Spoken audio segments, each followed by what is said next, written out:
Assalamualaikum, salam Ramadan, salam sejahtera dan selamat pagi kepada panel kita pada pagi ini dan kepada semua peserta yang ada.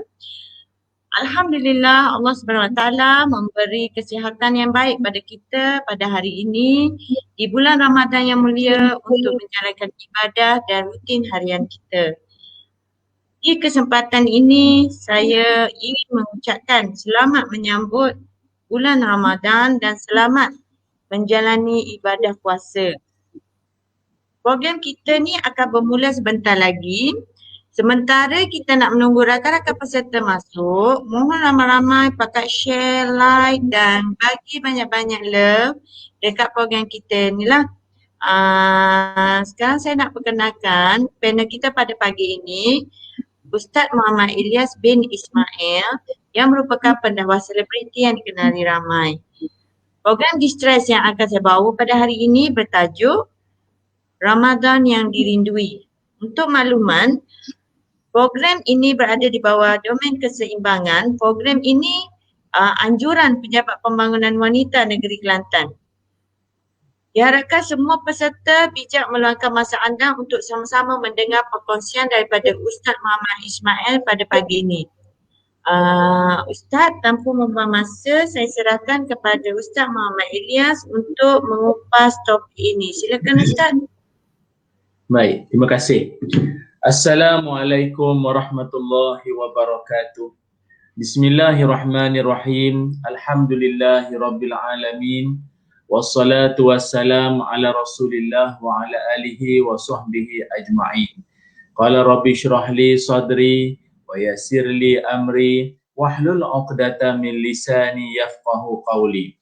Allahumma iftah lana qulubana fi talabil ilmi warzuqna ikhlasu fihi wal 'amalu bihi wan nashru bihi hatta ya'tiyana al-yaqin. Amin ya rabbal alamin. Amma ba'du. Alhamdulillah, syukur dan puji dipanjatkan kehadrat Allah Subhanahu wa taala. Dengan izin, ketentuan dan kasih sayang Allah, maka dapatlah sama-sama kita bertemu dalam program domain keseimbangan klinik Distress Ramadan yang dirindui. Terima kasih kepada seluruh para penonton, penganjur dan yang sudi untuk share video ini agar dapat ditonton lebih ramai lagi kawan-kawan kita di luar sana. Semoga kita beroleh rahmat dan kasih sayang Allah senantiasa. Amin ya rabbal alamin. Syukur pada Allah Subhanahu wa taala, hari ini kita telah pun memasuki pada hari yang ketiga Ramadan. Ramadan hari yang ketiga, dan kita doakan pada Allah Subhanahu wa taala moga Allah berikan kekuatan, berikan kesihatan dan juga berikan pada kita kesungguhan untuk kita meneruskan aneka ibadah di sepanjang bulan Ramadan Al-Mubarak ini. Amin ya rabbal alamin, insya-Allah. Tajuk kita adalah tentang Ramadan yang dirindui. Sebagai manusia, kita pasti akan ada perkara yang kita terlalu rindu. Bila kata rindu, maknanya benda tu pernah ada kenangan istimewa dalam hidup kita. Sama ada kita pernah rasa gembira, kita pernah rasa teruja, dan kita juga pernah rasa terharu ketika kita bertemu dengannya. Maka manusia dengan kerinduan itu adalah perkara biasa. Mungkin dia kalau tak pernah jumpa, tak pernah bertemu pun, barangkali dia pernah mendengar saja pun dia sudah ada rindu di hati dia. Rindu untuk bersua, rindu untuk bersemuka. Sebagaimana kerinduan kita manusia. Rindu ini adalah perkara lumrah. Rindu itu adalah anugerah dari Allah. Insan yang berhati nurani punya rasa rindu. Rindu pada kedamaian, rindu pada ketenangan. Rindu, banyaklah rindu-rindunya itu. Rindu pada ketenangan, rindu pada kedamaian. Sebentar ya. rindu pada kesejahteraan, rindu pada pertemuan, rindu pada yang tersayang. Macam contoh, kita rindu untuk nak bertemu dengan ibu ayah yang tersayang, ibu ayah yang mungkin berada di kampung, tak dapat kita nak merentah negeri, maka kita pun rindu-rinduan, rajin telefon, rajin hubungi, WhatsApp, buat video call, biarlah mak ayah kita bersembang dengan cucu-cucu dia. Itu tanda nak melepas rindu. Bagi kita pula umat Islam, kita sangat sayangkan Rasulullah sallallahu alaihi wasallam, dan kerinduan kita kepada baginda Nabi pasti tiada tolok bandingnya. Rindu pada Nabi ni juga rindu yang luar biasa. Malah Rasulullah sallallahu alaihi wasallam juga pernah menyebutkan bahawa Nabi rindu pada kita. Nabi rindu pada kita. Pernah satu ketika Nabi dan para sahabat duduk atau berada di kawasan perkuburan Baqi', dan pada ketika itu baginda Nabi menyebutkan, aku rindu kepada ikhwan aku. Apa makna ikhwan? Saudaraku. Aku rindukan saudaraku. Sahabat-sahabat Nabi yang ada berhampiran dengan Nabi mengatakan bahawa, ya Rasulullah, bukankah kami saudara-saudaramu? Lalu jawab Nabi, kata baginda Rasul sallallahu alaihi wasallam, kalian adalah teman-teman sahabat-sahabatku. Akan tetapi saudara-saudaraku yang dimaksudkan itu adalah mereka tak pernah bertemu denganku, tak pernah berjumpa dengan aku. Akan tetapi mereka beriman denganku. Mereka membenarkan, meyakini apa yang telah aku sampaikan. Mereka juga adalah di kalangan saudaraku. Maka kata Nabi sallallahu alaihi wasallam, mereka itu ataupun Nabi sangat rindu kepada ikhwan atau saudara Nabi. Yang dimaksudkan oleh Rasulullah sallallahu alaihi wasallam tu siapa? Kalau bukan kita semua di kalangan yang senantiasa mengamalkan sunnah Nabi, tak pernah meninggalkan apa yang diajarkan oleh baginda Nabi, maka kitalah yang tergolong dalam kalangan yang dirindui oleh Nabi Muhammad sallallahu alaihi wasallam. Hebat. Kerinduan Nabi ni kerinduan yang luar biasa. Biasanya orang kalau dia nak rindu, dia akan rindu dengan seseorang yang pernah dia jumpa, yang pernah dia sayangi, yang pernah dia berkhidmat, yang pernah dia ada kenangan istimewa dengan orang-orang tersebut.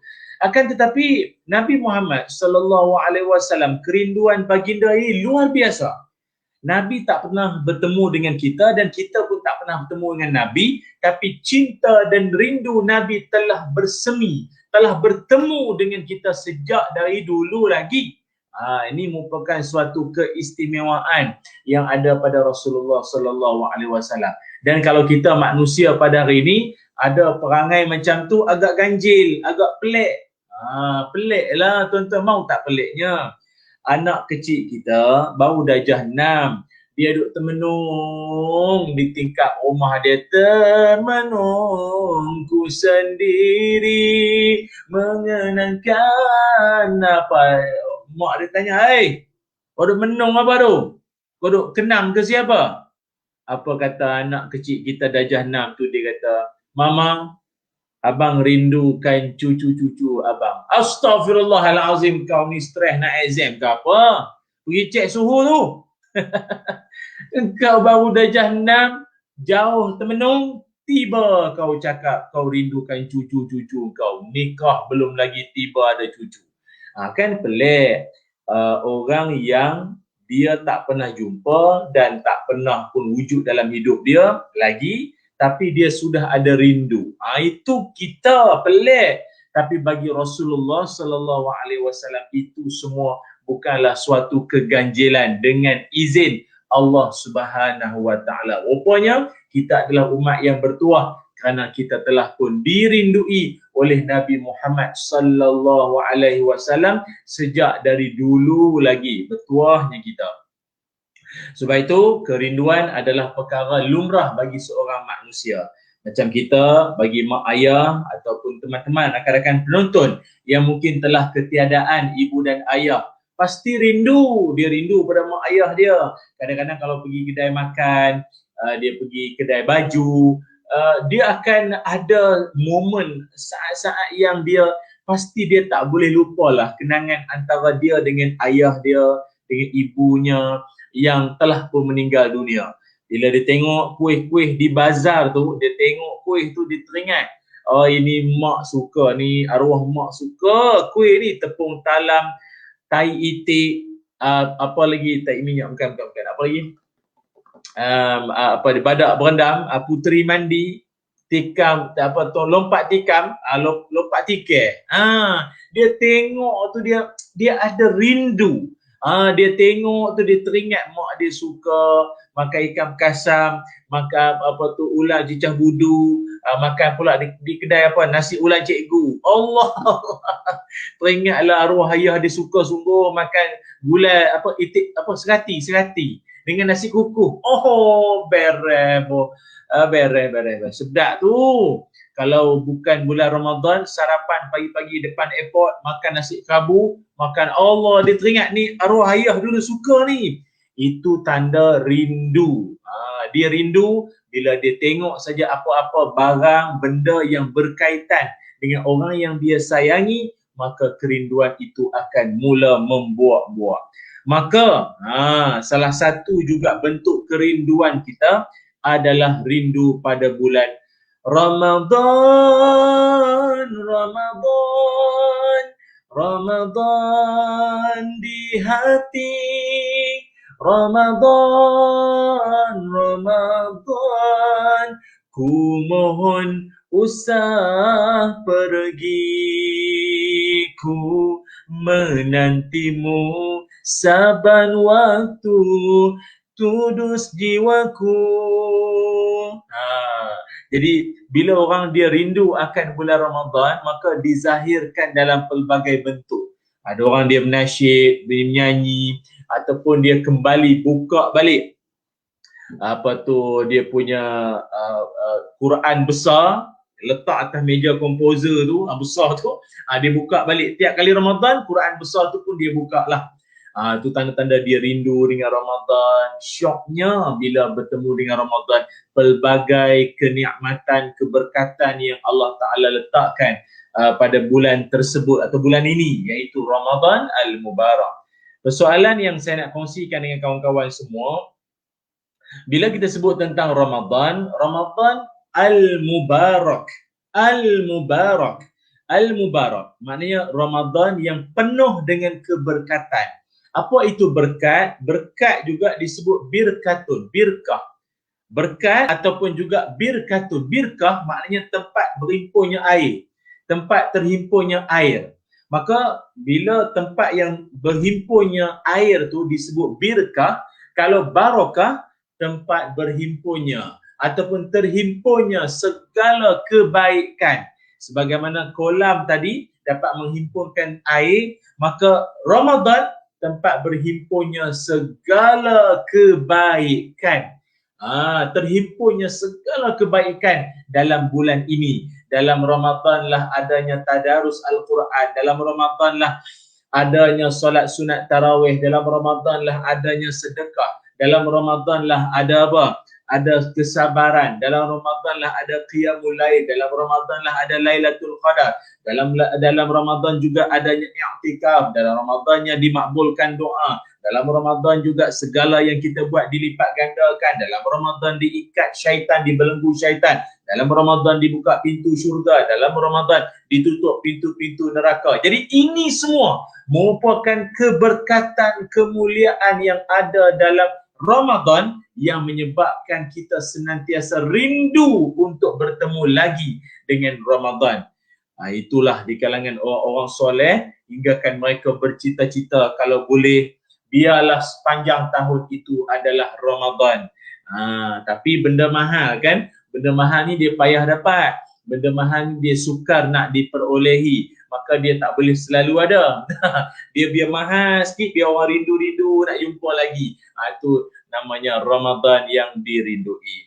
Muslimin, muslimat, para penonton yang disayangi sekalian.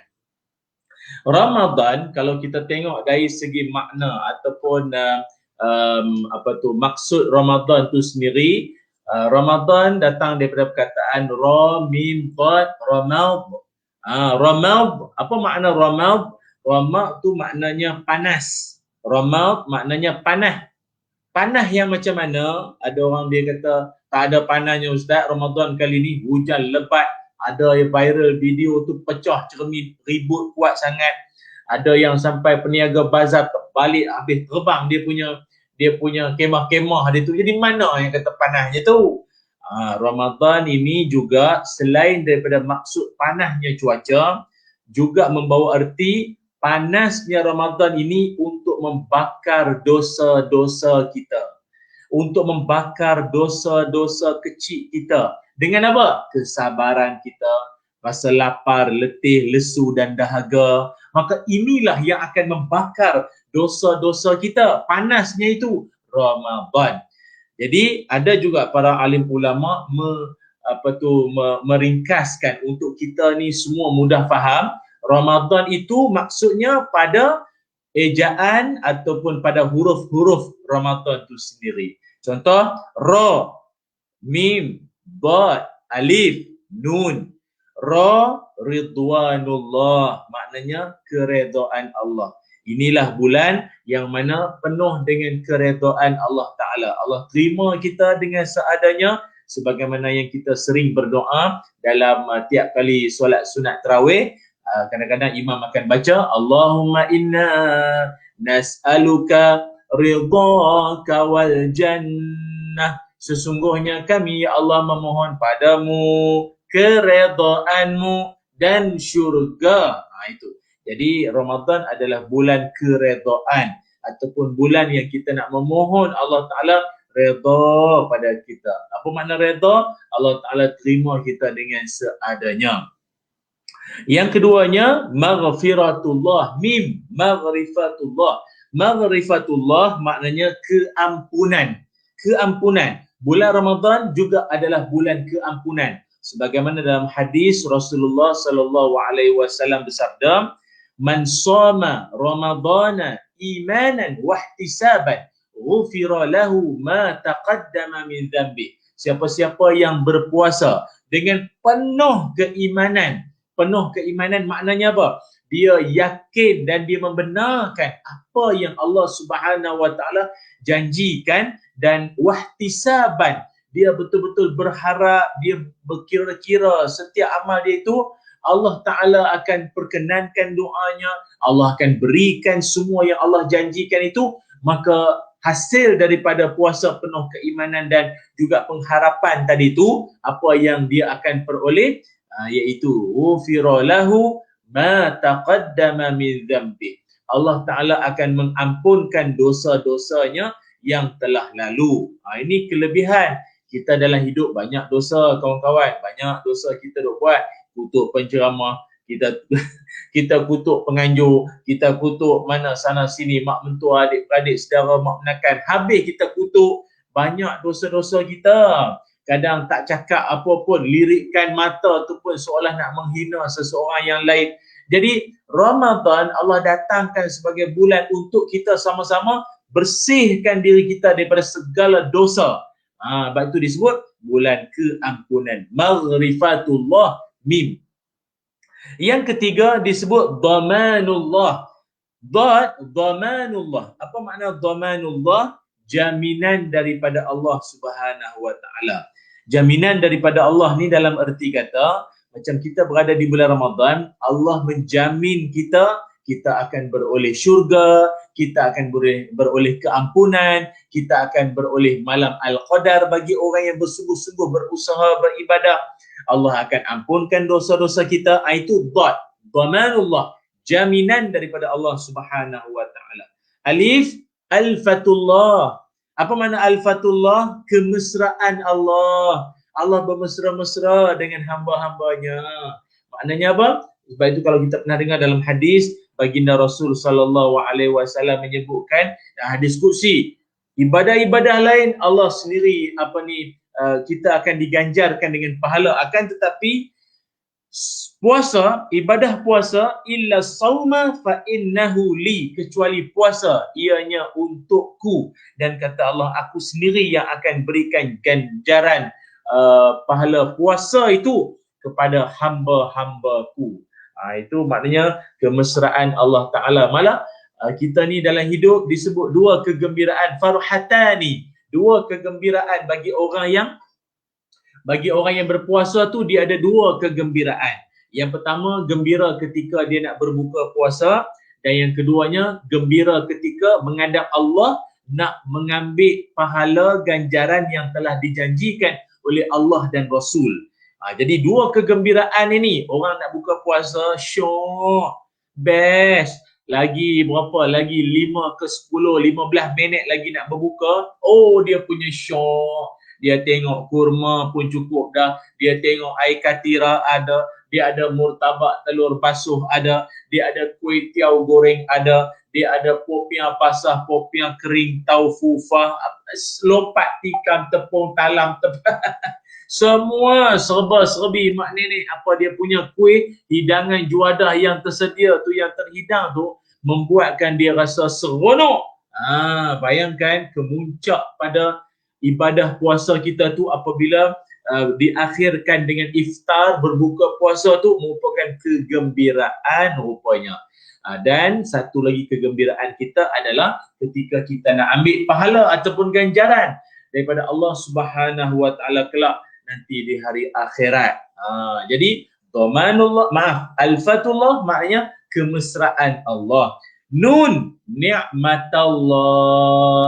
Ni'matallah. Nun maknanya nikmat-nikmat daripada Allah Subhanahu Wa Taala. Dan memang sungguh pun dalam Ramadan ni terlalu banyak nikmat yang Allah kurniakan. Kucing-kucing belakang rumah pun tembang-tembang, gemuk-gemuk semuanya. Pasal apa? Tumpang makan mana sisa-sisa orang buka puasa tak habis tu, dia lemparnya ke sampah, kucing tu pun ambil. Dia kata biasa bulan lain, waktu maghrib macam ni payah nak dapat makan. Ramai duk menghadap TV. Ini Ramadan semua tengah makan, ada yang berdoa, ada yang makan dengan isi keluarga. Jadi yang sisa-sisa tu kami pun dapat tumpang sekali. Tembang kucing-kucing tu semua. Ni'matullah. Kalau kucing pun dapat rasa nikmatnya Ramadan tu, apatah lagi yang bukan kucing. Seronok kita tuan-tuan dengan nikmat yang tersedia di dalam Ramadan Al-Mubarak ni.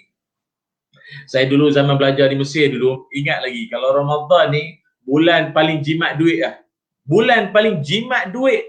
Mau tak jimatnya, nak pergi, kita nak pergi masjid, buka puasa di masjid. On the way nak pergi masjid, kiri kanan Pak Arab ni hulu dia bagilah kurma lah, ada roti ais tu, roti bulat yang dia gandum padat tu. Dia bagi roti, dia bagi ayam masywi, ayam bakar dia bagi. Ya Allah, dah ni on the way nak pergi masjid, tuan-tuan bayanglah di masjid nanti makan apa. On the way nak pergi pun kiri kanan berebut-rebut bagi. Arab ni dia ada satu perangai. Kalau kita tak ambil apa yang dia hulur, yang dia bagi tu, dia marah. Seolah-olah macam ambil kau tak ambil aku tak dapat pahala nanti. Kau ambil lah, apa masalah kau, ambil lah. Dia seolah dia macam tu. Punyalah masing-masing berebut-rebut nakkan pahala, nakkan keredaan Allah Ta'ala di bulan Ramadan Al-Mubarak. Nikmat sungguh. Lepas tu kalau solat sunat tarawih di masjid-masjid, kalau di sana syok tuan-tuan. Alunan bacaan imamnya itu memang menusuk. Habis semayang tu pula kadang-kadang on the way nak balik, ada lagi orang yang nak belanja makan lah, jamu hidang makan. Dia tak ada more, dia tak sebut more itu tak ada. More dia tak ada. Tapi dia adalah minum-minum syai kan lepas tarawih tu. Itu kenangan lah nikmat yang ada dalam Ramadan Al-Mubarak yang kita sangat-sangat kita rindui.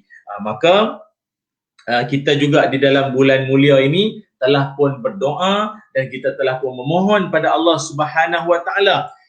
Yang mana kita doa ni bukan cerita baru, sejak sebelum Ramadan lagi kita telah pun memanjatkan doa, mohon pada Allah Subhanahu Wa Taala agar Allah temukan kita dengan bulan yang penuh dengan kemuliaan ini. Sebagai contoh doa kita apa? Allahumma barik lana fi Rajab wa Sya'ban wa ballighna Ramadan. Apa maknanya? Ya Allah, berkatilah kami di bulan Rajab, berkatilah kami di bulan Sya'ban, dan temukanlah, sampaikanlah kami ke bulan Ramadan Al-Mubarak. Maka doa yang telah kita panjatkan selama ini pada Allah Ta'ala telah pun menjadi kenyataan. Kita dah berada di bulan Ramadan ni. Maka kawan-kawan semua jangan lepaskan peluang.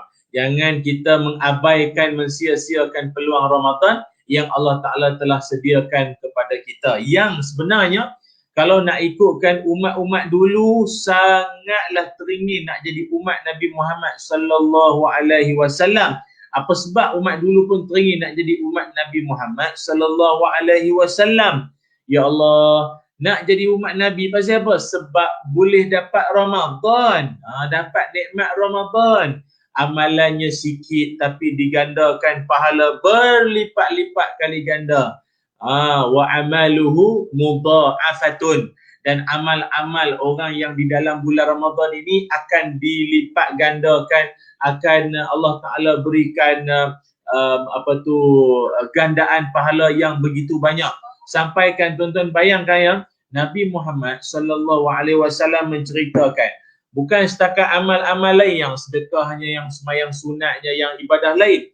Baca Quran sekalipun, baca Quran pun ada pahalanya yang tersendiri. Dalam hadis Rasulullah sallallahu alaihi wasallam bersabda, "Man qara'a harfan min kitabillah falahu bihi hasanatun wal hasanatu bi asyri amsalihha." Nabi kata, siapa-siapa yang membaca satu huruf daripada kitab Allah Al-Quran, maka untuknya satu kebaikan, yang mana kebaikannya itu bersamaan dengan 10 ganjaran pahala. Satu huruf, harfan, satu huruf, maka digandakan untuk dia dapat 10 ganjaran pahala. La aqulu alif lam mim harfun, walakin alif harfun, wa lamun harfun, wa mimun harfun. Bukanlah maknanya alif lam mim 10. Bukan yang tu, bukan. Itu dah jadi ada berapa huruf dah tu. Rupanya kata Nabi, alif satu huruf, lam satu huruf, mim satu huruf. Maka 30 pahala. Akan tetapi dalam bulan Ramadan Al-Mubarak dilipat gandakan sampai 70 kali ganda. Allah lipat gandakan pahala kita. Masya Allah, baca baru 3 huruf alif lam mim, itu saja pun itu saja pun Allah lipat ganda. Tuan-tuan yang dengar ceramah, yang mencatat ilmu-ilmu yang saya kongsikan ini, yang tolong tekan share, yang tolong kongsikan, yang tolong forward benda baik, benda ilmu ini, kebaikan untuk orang lain, maka ya Allah, berganda-gandalah pahala tuan-tuan bakal perolehi nanti. Amin. Ya Rabbal Alamin. Sebab itu kawan-kawan yang saya muliakan, bayangkanlah kalaulah hanya sekadar alif lam mim, pahala pun dah berlipat kali ganda. Apatah lagi tuan-tuan yang bukan setakat alif lam mim, khatam terus dalam Ramadan ni, dia khatam Quran. Dia khatam bukan sekali, 2 kali dia dapat khatam Quran. Ada orang sampai 15 Ramadan, dia dah khatam sekali Al-Quran. Dia sampai nak dekat habis penghujung Ramadan, dapat sekali lagi khatam Quran. 2 kali dalam sebulan dia khatam Quran.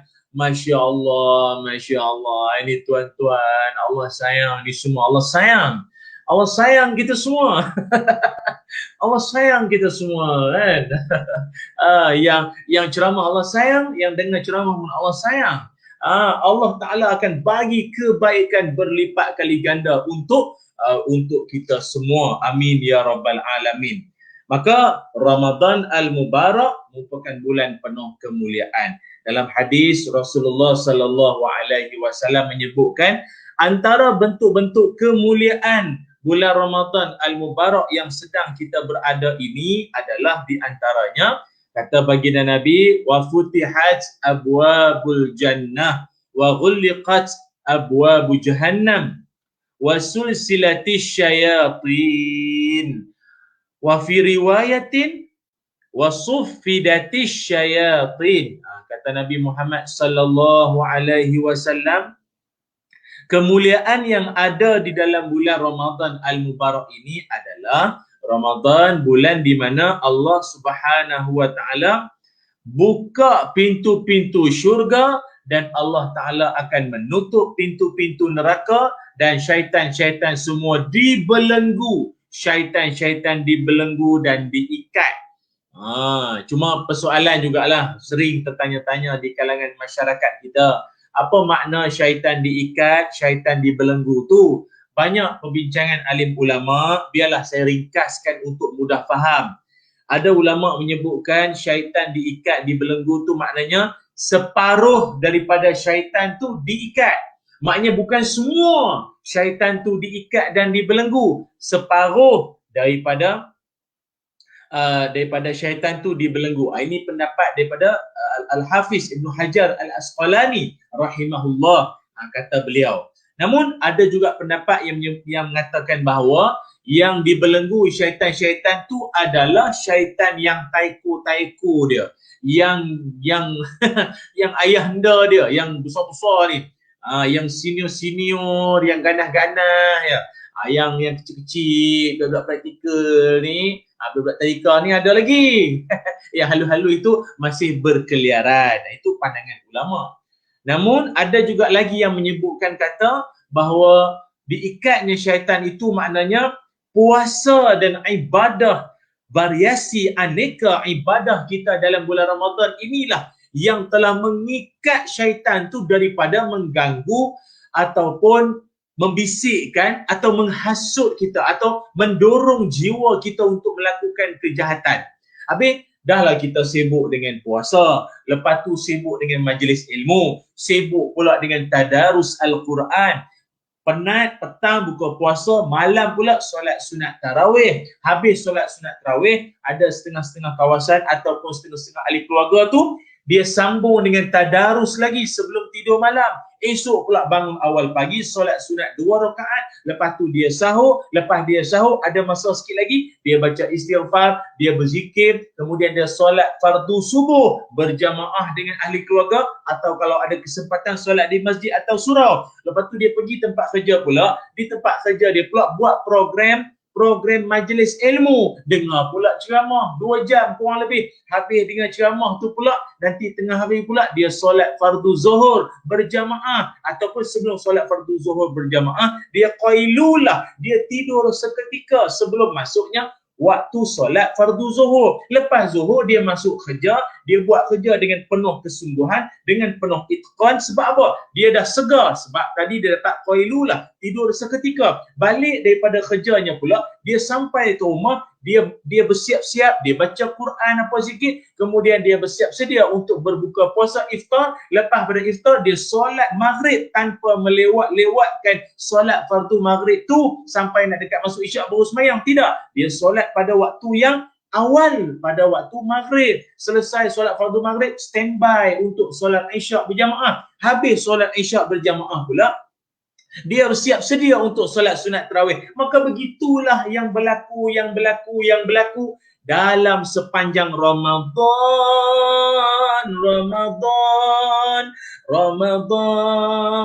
di hati. Itu dia. Boleh kawan-kawan ni semua Dia kata ustaz ni macam rap pula kan, prak tarik selagu kan. Dah begitu kawan-kawan semua, punyalah banyak terhimpunnya aneka ibadah kita dalam Ramadan yang amat rugi bagi orang-orang yang mengabaikan, yang tak ambil peduli, yang pandang sebelah mata sahaja kesempatan Ramadan yang dia berada pada ketika ini. Muslimin, muslimat, para penonton yang dirahmati Allah sekalian. Jadi antara bentuk kemuliaan dalam bulan Ramadan itu adalah dibuka pintu syurga, ditutup pintu neraka. Walaupun dibuka pintu syurga itu pun ada pengertian ataupun ada huraian para alim ulama. Sebagai contoh, ada ulama menyebutkan bahawa pintu-pintu syurga itu dibuka maknanya pintu-pintu kasih sayang Allah itu terbuka luas. Keredaan rahmat Allah terbuka luas. Dan pintu neraka itu tertutup dengan membawa maksud pintu kemurkaan Allah, kemarahan Allah tertutup dalam bulan ini kerana ramai orang, majoriti orang akan sibuk melakukan amal-amal baik. Malah puasa tu sendiri, ibadah puasa tu sendiri adalah satu ibadah yang dengannya kita nak mohon bantuan daripada Allah. Sebagai contoh, kawan-kawan mungkin pernah dengar ayat ini yang mana Allah Subhanahu wa taala berfirman, A'udzubillahi minasyaitonir rajim.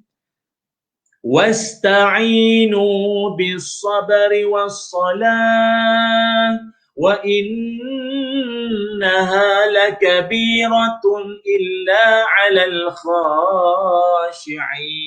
khashi'in. Mohonlah pertolongan kepada Allah dengan jalan sabar dan dengan jalan salat. Sesungguhnya salat itu berat kecuali orang-orang yang khusyuk. Sadaqallahul azim. Itu surah Al-Baqarah ya. Ayat tersebut, kata para alim ulama, antaranya Mujahid menyebutkan sabri was salah, sabar dan solat. Dua jalan untuk kita nak meraih bantuan daripada Allah. Habis kita hidup ni memang nak sangat bantuan Allah kan? Memanglah. Banyak ujian, banyak dugaan, kepayahan kita dalam hidup ni yang kita sangat mendambakan bantuan Allah. Ada yang diberhentikan kerja, ada yang tak ada job, ada yang berniaga tak berapa nak untung, apa segala yang dia buat tak berapa nak jadi. Jadi dia nak Allah bantu dia. Maka jalan untuk nak meraih bantuan Allah, dua jalan. Pertama sabar, kedua solat. Namun ada juga ulama yang menyebutkan sabar itu membawa maksud juga puasa. Solat juga membawa maksud doa. Betul tak? Betul tak? Rupanya puasa dan doa adalah jalan untuk kita nak meraih bantuan daripada Allah, menagih bantuan daripada Allah dengan berpuasa. Sebab itu bagi orang yang berpuasa, ada waktunya yang mana doanya itu tidak ditolak oleh Allah Subhanahu wa taala. Jangan abaikan waktu tersebut yang akan saya kongsikan sebentar sahaja lagi. Ingat tu. Dan yang keduanya adalah pertama tadi adalah puasa, yang keduanya adalah dengan doa. Maka dalam Ramadan ni juga kita bertuah kerana Ramadan di dalamnya ada satu ibadah yang ibadah ini sangat hebat, namanya ibadah puasa. Dan ibadah puasa ini pun bukanlah satu ibadah yang baru kita laksanakan zaman kita ke zaman Nabi Muhammad sallallahu alaihi wasallam saja ke? Tidak. Akan tetapi ibadah puasa merupakan ibadah yang telah lama umat dulu-dulu pun dah buat dah. Umat dulu pun dah laksanakan ibadah ini, ibadah puasa. Sebab itu kalau dalam Al-Quran kita biasa dengar ayat ni yang mana Allah Ta'ala berfirman, A'udzubillahi minasyaitonirrajim. Ya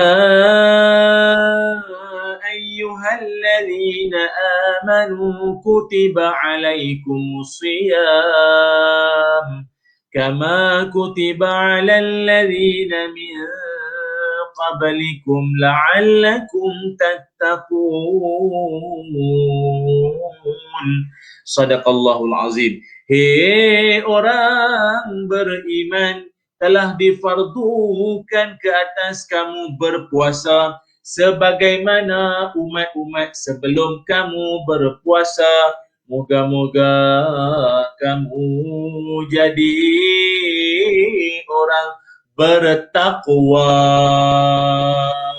Sadaqallahul azim. Nampak tak ayat tadi tu yang mana Allah Ta'ala menyebutkan kama kutiba alal ladzina min qablikum, sebagaimana yang telah difardukan juga pada umat-umat sebelum kamu. Jadi rupanya umat dulu pun puasa juga ke? Ya, umat dulu pun ada puasanya. Cuma puasa umat dulu-dulu ni tata caranya tak sama macam kita hari ni. Dia ada juga perbezaannya. Sebagai contoh, kata Imam Al-Qurtubi rahimahullah, Nabi Adam alaihi salam berpuasa sebanyak 3 hari dalam sebulan. Dalam sebulan, 3 hari Nabi Adam akan berpuasa. Iaitu bila? Pada 13, 14 dan 15 hari bulan di setiap bulan. Ataupun dipanggil juga Ayyamul Bid. Ayyamul bid ini maknanya hari-hari putih. Hari-hari putih. Ataupun kalau kita ini bulan mengambang lah. Bulan penuh. Bulan mengambang pula. Bulan penuh. Isi ketam tengah penuh ke waktu tu. Jadi itu waktu di mana Nabi Adam alaihi salam berpuasa. 13, 14 dan juga 15. Pada setiap bulan. Cuma kalau kita buat perkiraan macam comel, macam cantik dia punya tata cara puasa Nabi Adam tu dengan kita tu dia macam ada similarity. Dia ada macam persamaan pula. Di mana? Tengok dalam setahun ada berapa bulan? Setahun ada berapa bulan? 12 bulan kan? Okey, 12 bulan. Nabi Adam puasa dalam sebulan 3 hari. 3 hari dalam sebulan Nabi Adam akan berpuasa. Jadi 12 kali 3 berapa? Matematik pula dah ustaz ni pagi-pagi. 12 kali 3 berapa? 36. 12 kali 3 36. Dalam setahun 36 hari Nabi Adam akan berpuasa kurang lebih. Kita pula biasanya Ramadan kita akan berpuasa berapa hari? Berapa hari kalau dalam Ramadan? Berapa hari? Kadang-kadang 29 hari, ada ketikanya kadang-kadang jadi 30 hari, genap 30 hari. Bayangkan kalau kita ambil yang standard lah 30 hari. 30 hari, lepas tu pula puasa di bulan Syawal. Dipanggil puasa apa?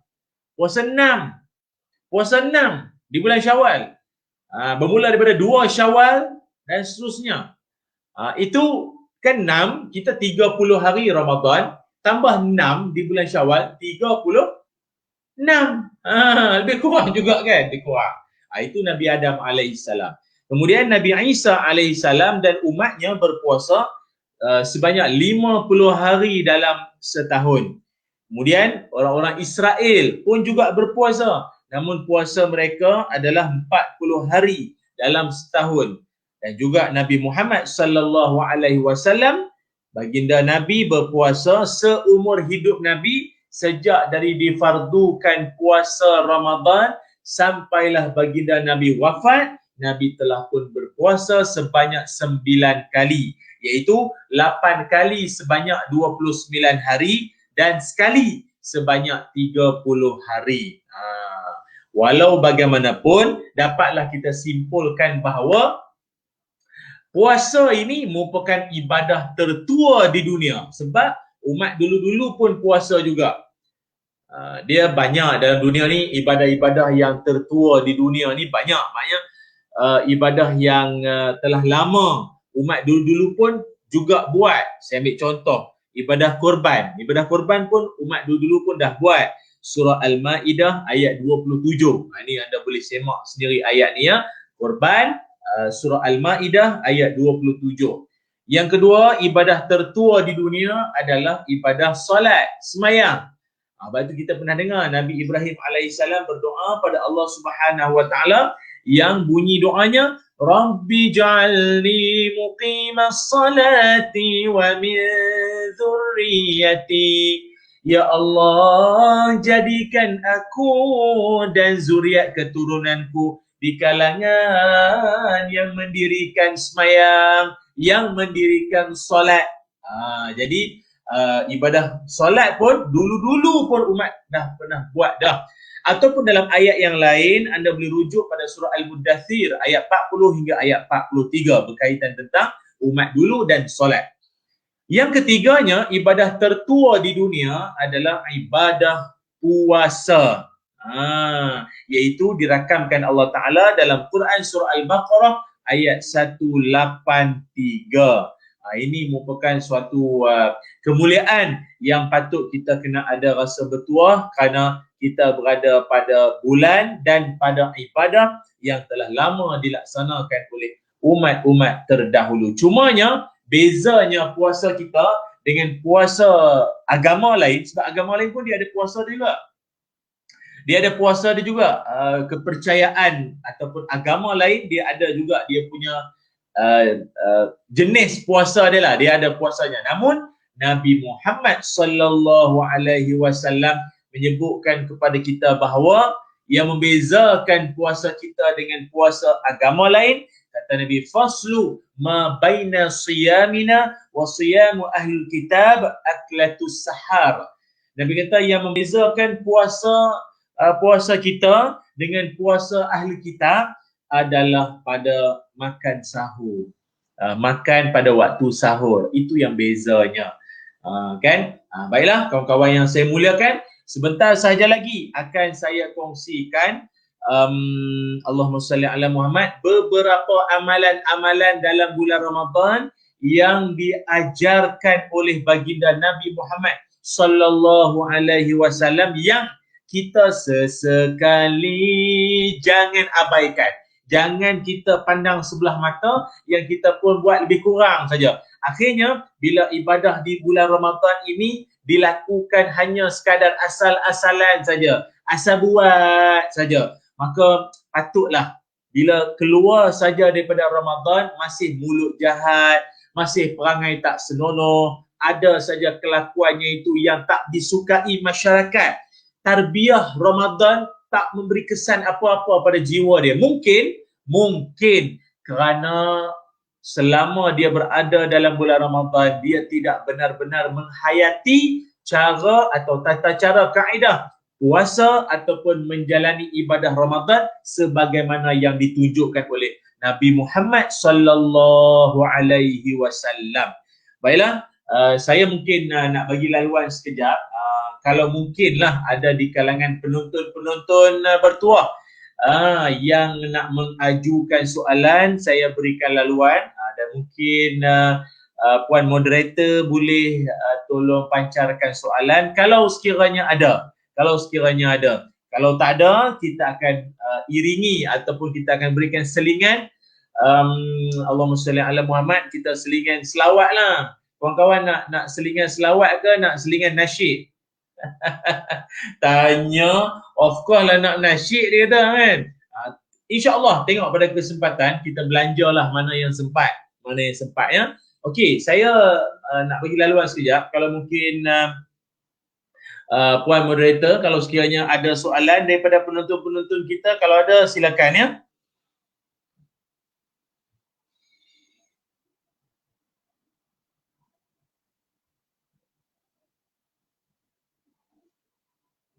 Adakah soalannya? Kalau ada kita raikan dulu, kalau tak ada begitu tadi ya.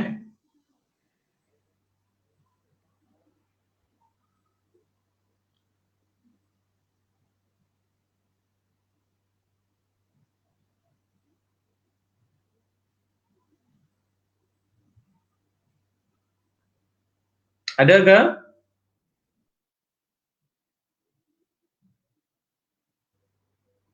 Okey, siapa ada soalan boleh kemukakan dekat komen. Kita boleh paparkan di skrin.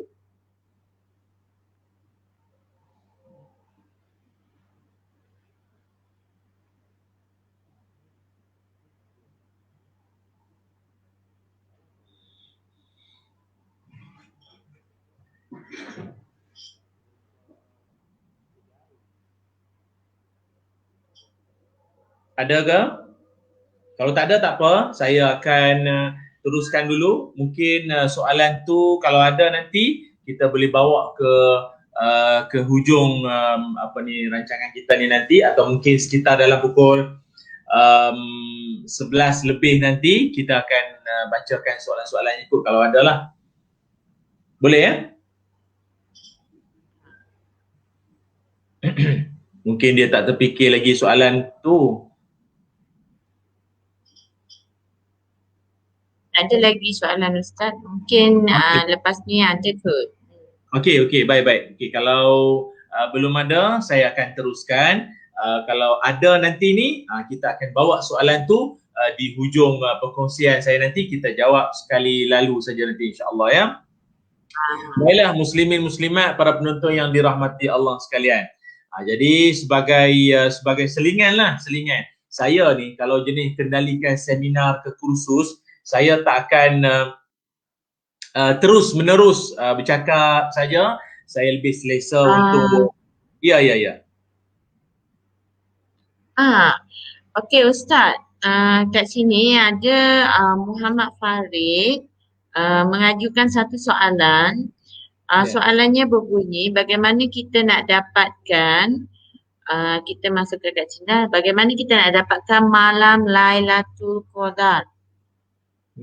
Okey, baik, terima kasih Muhammad Farid atas soalan yang begitu baik sekali berkenaan tentang malam Al-Qadar ataupun malam 1000 bulan. Yang mana malam Al-Qadar ataupun malam 1000 bulan ini Allah Ta'ala ada menyebutkan dalam Al-Quran, Bismillahirrahmanirrahim, Inna anzalnahu fi laylatil qadr, Lailatul Qadri khairun min alfi syahr. Kata Allah Ta'ala, pada malam Al-Qadar atau malam 1000 bulan itu, antara peristiwa-peristiwa yang berlaku ialah malam diturunkan Al-Quran. Satu. Kemudian malam yang padanya lebih baik daripada 1000 bulan. 1000 bulan ni maknanya 83 tahun 4 bulan. 83 tahun 4 bulan. Maknanya kalau kita buat satu amal-amal kebaikan, maka kebaikan kita itu kalau kena malam tu malam Al-Qadar, maka dia punya gandaan itu sama macam kalau sembahyang sunat 2 rakaat solat sunat kita tu bersamaan dengan 1000 bulan atau 83 tahun 4 bulan lebih punya pahala dia. Seolah-olah kita sembahyang solat sunat tu non-stop 2 rakaat selama 83 tahun 4 bulan lebih. Tu dia. Besar ganjaran dia. Dan juga malam tersebut disebut malam ketentuan atau dicatatnya takdir tahunan. Ini boleh rujuk dalam Quran surah Ad-Dukhan ayat 4. Fiha yufraqu kullu amrin hakim. Itu malam ketentuan. Atau juga disebutkan malam tersebut merupakan malam turunnya malaikat. Tanazzalul malaikatu warruhu fiha. Turunnya para malaikat pada malam tersebut, malam Al-Qadar, dan dosa-dosa orang yang menghidupkan malam Al-Qadar itu diampunkan oleh Allah Subhanahu wa taala. Man qama Lailatul Qadar imanan wahtisaban ghufira lahu ma taqaddama min zambi. Siapa-siapa yang menghidupkan malam Al-Qadar dengan penuh iman, penuh pengharapan, Allah akan ampunkan dosa-dosanya.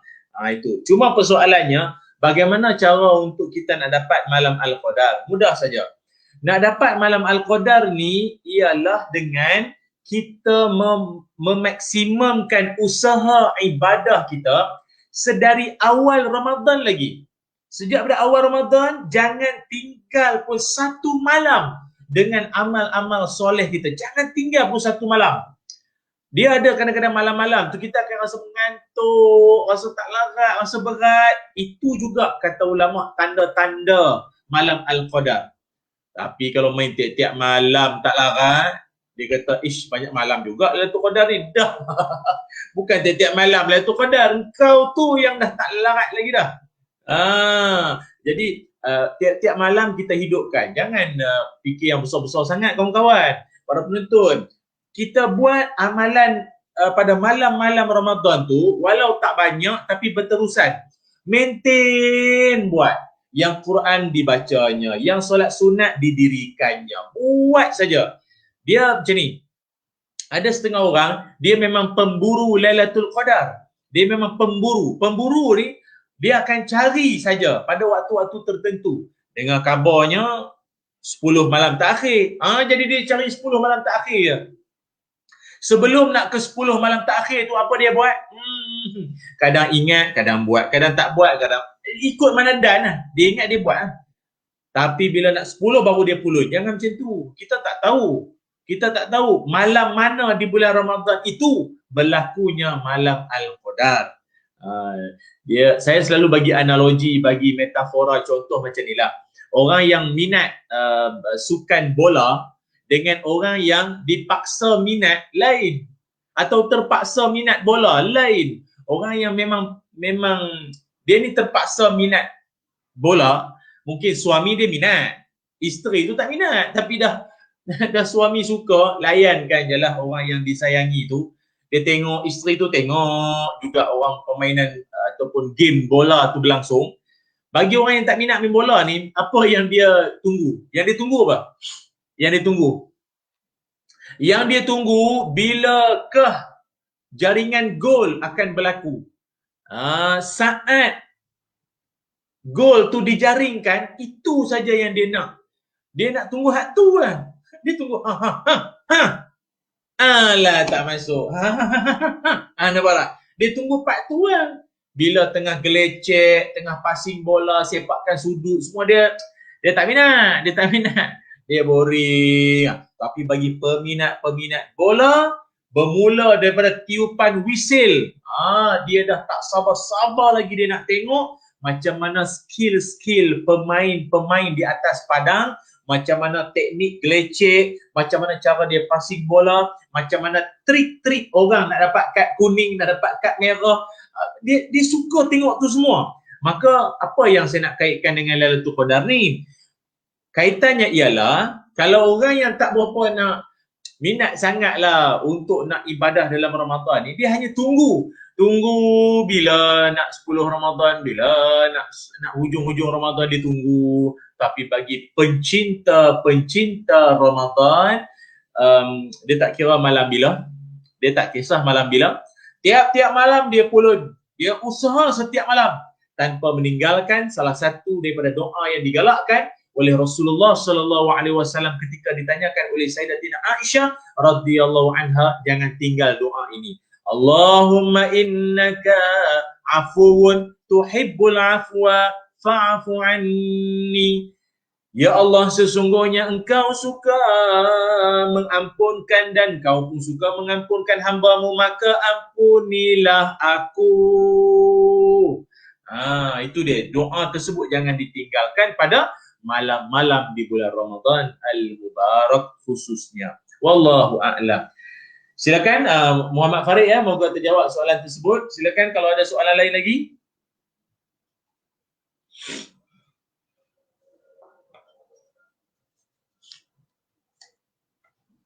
Ada lagi ke soalan lain?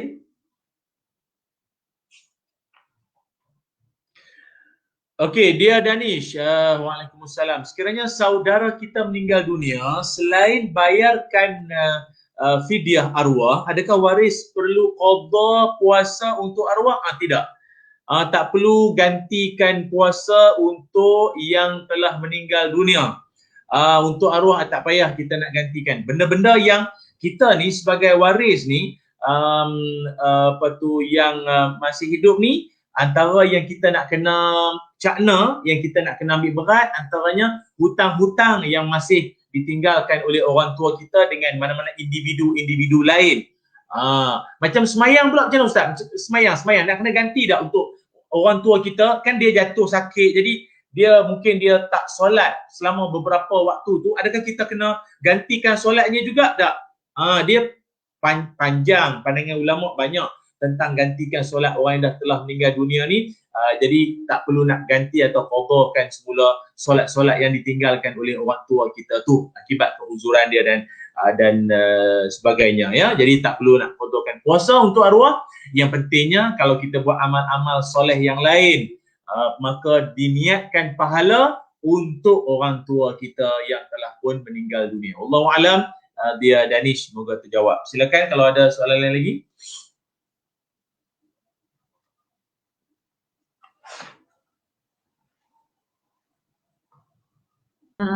Okey Ustaz. Ada satu soalan ni Ustaz. Elisa. Soalannya berbunyi, kalau buat swab test masa bulan Ramadan, hukumnya terbatal tak puasa? Okey, baik. Terima kasih banyak ya. Hukum untuk melakukan ujian saringan ataupun swab test ni, adakah ianya membatalkan puasa kita? Adakah ianya membatalkan puasa kita? Maka jawapannya ia tidak membatalkan puasa kita. Ini juga merupakan pendapat yang telah pun saya perolehi daripada mufti-mufti kita sendirilah tentang hal ini. Walaupun dia kata Ustaz, bukankah dia jolok hidung tu masuk dalam tu kan? tapi dia tidak sampai dikategorikan membatalkan puasa. Tidak sama sekali ya. Jadi jangan risau, jangan bimbang. Kalau mungkin kita sampai giliran untuk kena swab test, maka menjalani ibadah puasa tidak terganggu dengan swab test tersebut. Sama juga macam cucuk vaksin ya. Cucuk vaksin di bulan Ramadan juga tidak membatalkan puasa, tapi bab cucuk jarum ni saya ingat benda ni dah pernah kita dengar dah sebelum-sebelum ni ya. Wallahu a'lam, moga terjawab. Silakan lagi kalau ada.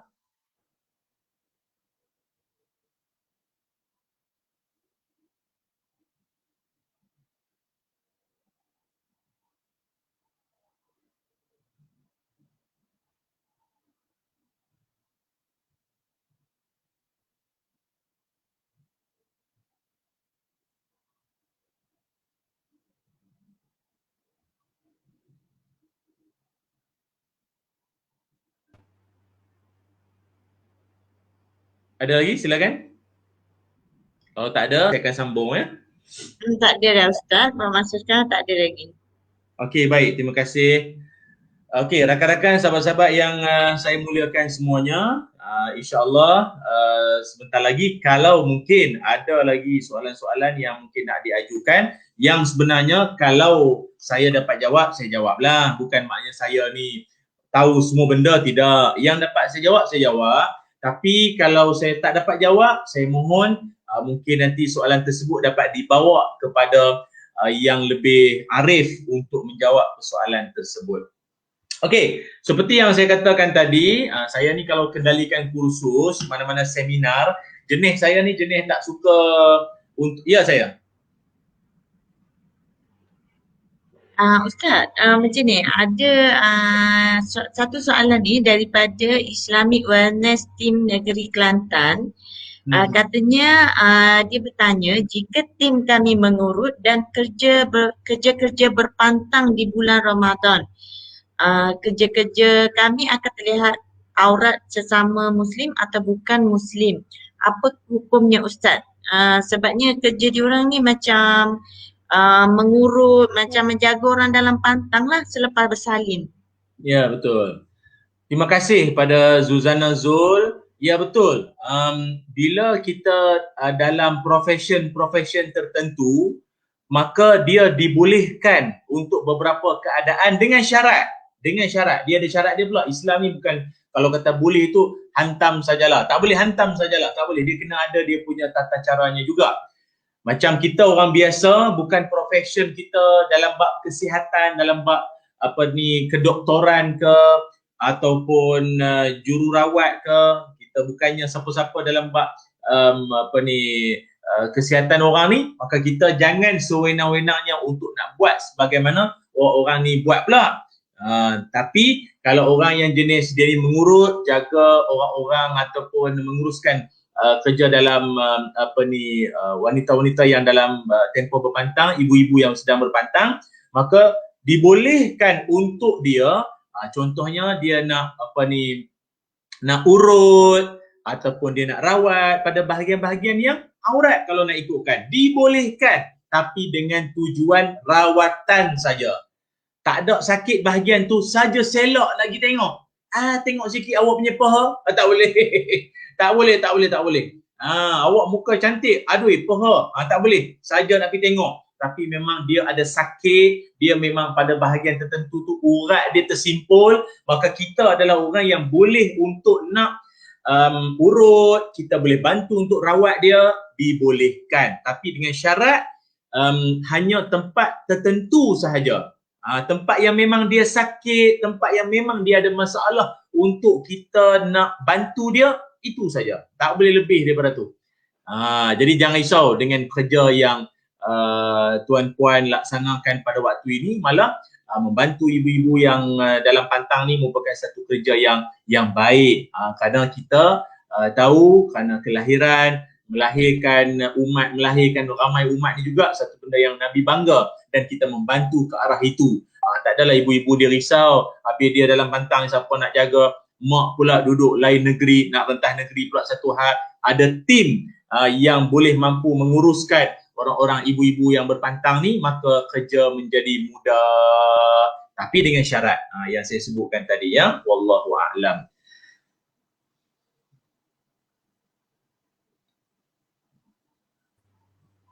Silakan. Lagi satu soalan. Okey, ini daripada Dia Danish. Sekiranya kita buat apa-apa amalan seperti baca Quran, sedekah dan diniatkan pahalanya untuk arwah, adakah arwah sahaja yang dapat pahala tersebut atau kita juga akan dapat pahalanya? Itu soalannya Ustaz.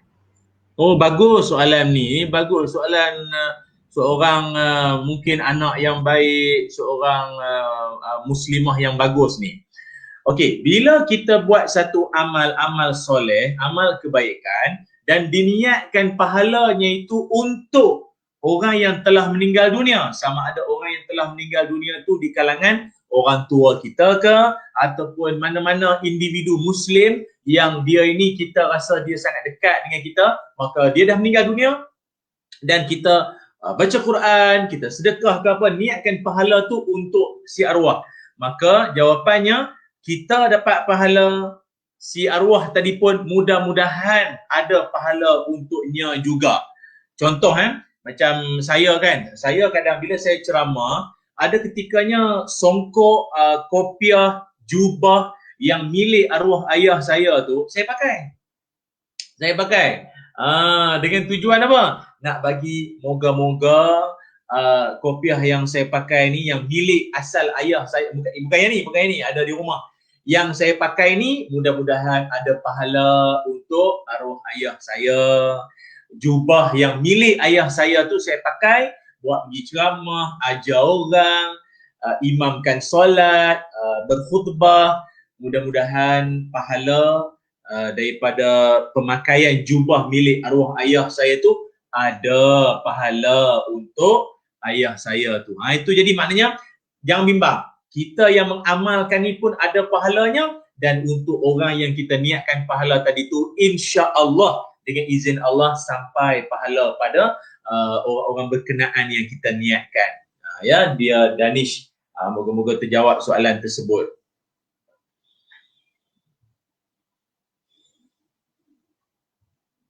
Silakan kalau ada lagi.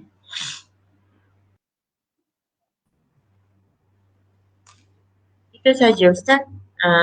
Setakat ni itu sajalah. Okey, baik. Kalau begitu, kita akan sambung perkongsian saya.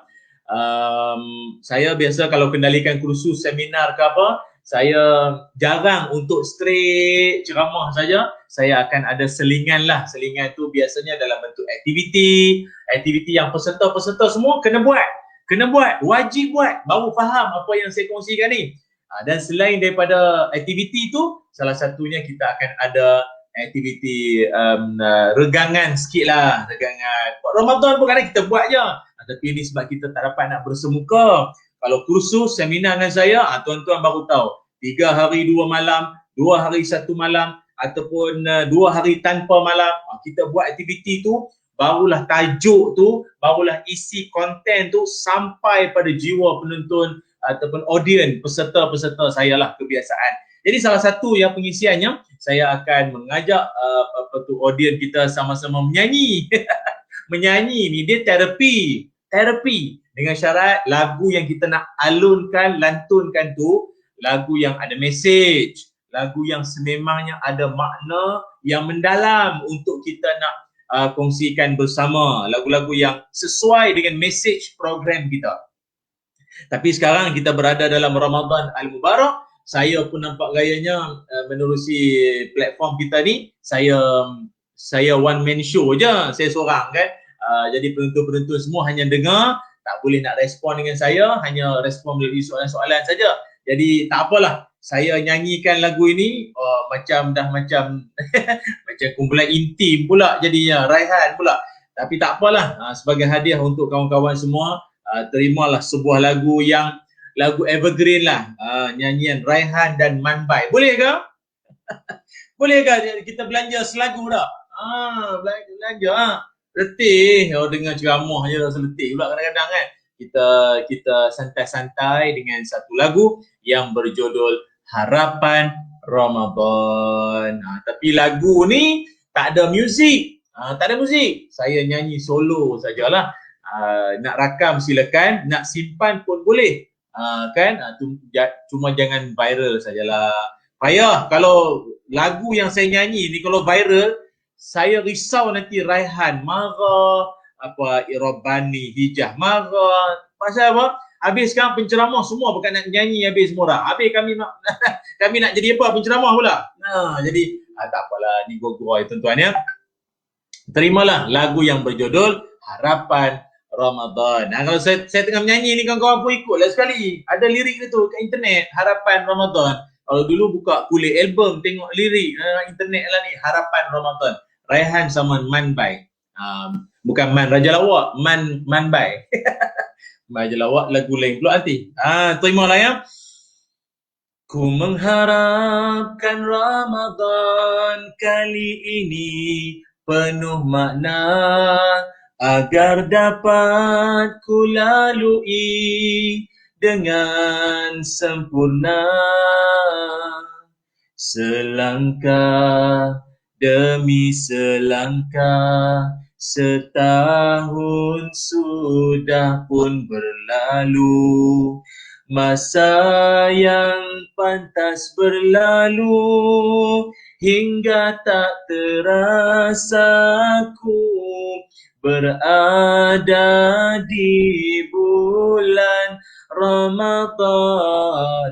Semula ku mengharapkan Ramadan kali ini penuh makna agar dapat ku lalui dengan sempurna.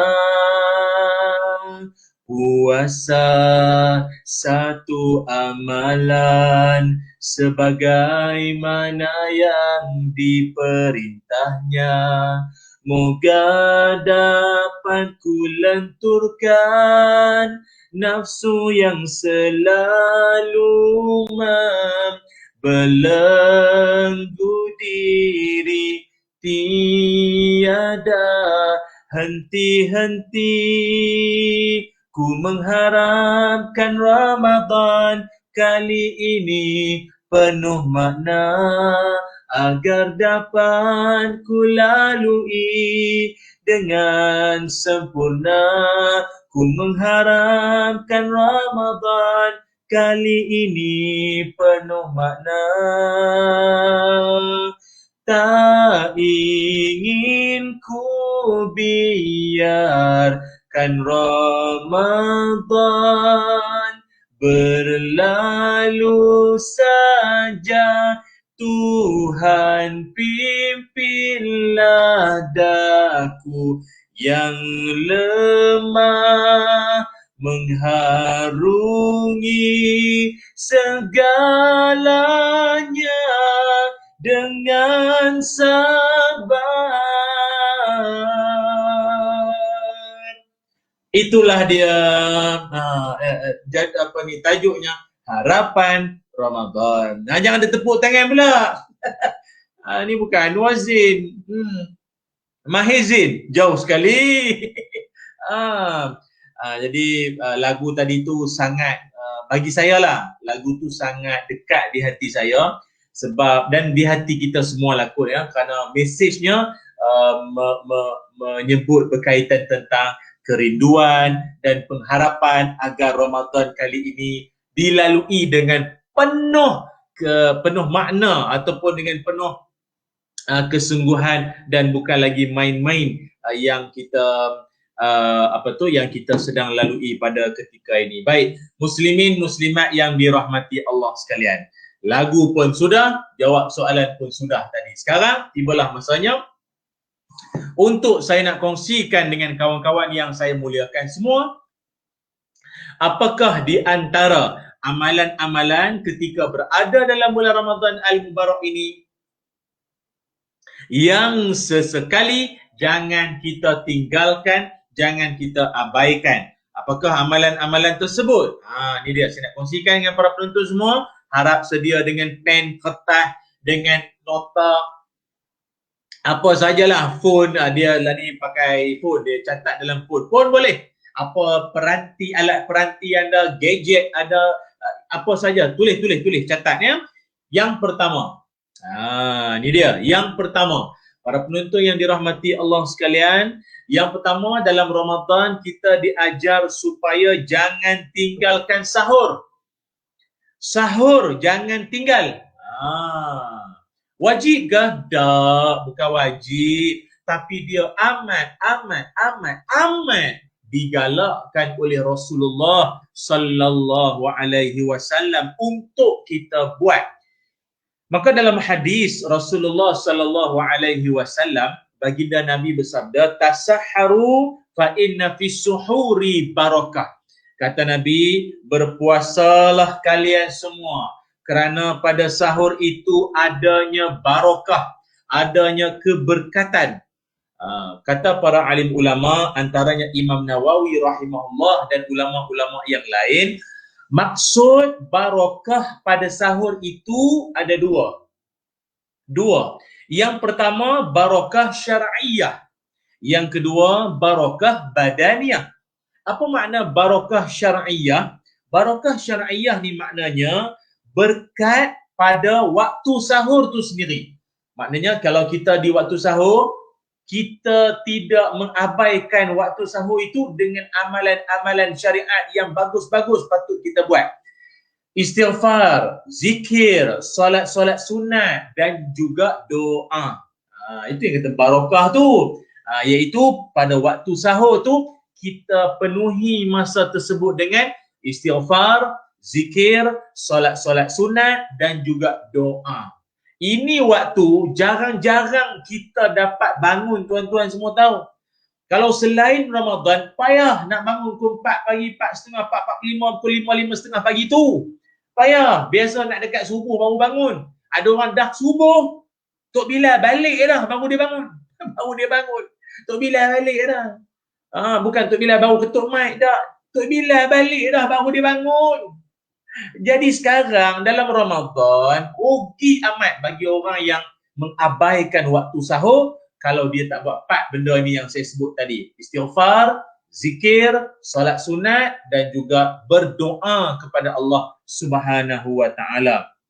Yang keduanya, barakah badaniyah.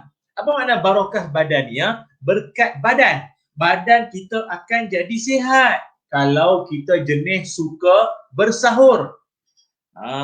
Dan memang betul pun orang yang berpuasa ni secara umumnya Nabi sallallahu alaihi wasallam Nabi menyebutkan sumu tasihhu, berpuasalah kalian semua, Allah akan berikan kamu kesihatan, kamu akan sihat siapa yang puasa. Dan dalam tempoh sehari, makanan paling penting untuk tubuh badan kita makan bila? Makan bila? Dalam sehari, makan paling penting untuk tubuh badan kita sihat, mengekalkan kecergasan kesihatan badan. Makan waktu bila yang paling penting? Makan bila? Makan waktu pagi. Tu yang orang putih, dia ada dia punya pahaman dia lah. Dia punya kata-kata dia kan. Tapi memang ada betulnya, ada benarnya. Breakfast like a king. Lunch like a prince. Dinner like a beggar. Bermakna tu, dia kata sarapan pagi macam raja. Atas meja tu biar makanan berkhasiat. Raja kan duit banyak, dapat beli makanan-makanan berkhasiat semualah. Dia makan banyak dan berkhasiat. Makan tengah hari macam putera raja. Putera raja dia tak boleh makan sama macam raja, dia kena kurang sikit. Tak boleh lawan tokek. Makan malam pula macam beggar. Beggar ni maknanya pengemis. Pengemis kan dia kutip-kutip, mana hak selit-selit, mana hak jatuh-jatuh, mana dia ambil tu lah. Maknanya makan sikit sangat. Celah-celah yang makan. Tapi orang kita terbalik. Makan malam, dinner like a king. Makan malam macam raja. Oi, kambing golek, ayam panggang dengan pelbagai juadah, Masya Allah. Buka puasa bagaikan waktu membalas dendam. Segala iklan makanan di TV dia cari, dia kumpul, susun atas meja, dia telan, dia pulun waktu buka puasa. Apa cer? Macam mana awak punya puasa nak berkesan? Makan sampai perut kan terbahagi pada 3. Dia ada air, dia ada angin dan dia ada untuk makanan. Makanan tu sampai dah masuk ruang untuk angin, dah masuk ruang untuk air dah. Itu yang pasal apa? Dia dah kenyang over melampau dah jadi ular sawah. Ular. Ular. Dia ular ni, saya orang Kedah. Dalam Malaysia ni sebutan ular yang paling betul, paling sedap didengar orang Kelantan lah, orang Kelantan. Kedah tak sedap. Ular tu jadi ular. Apa ular? Mari ke Melaka, ulau. Ulau melingkau atas pagau.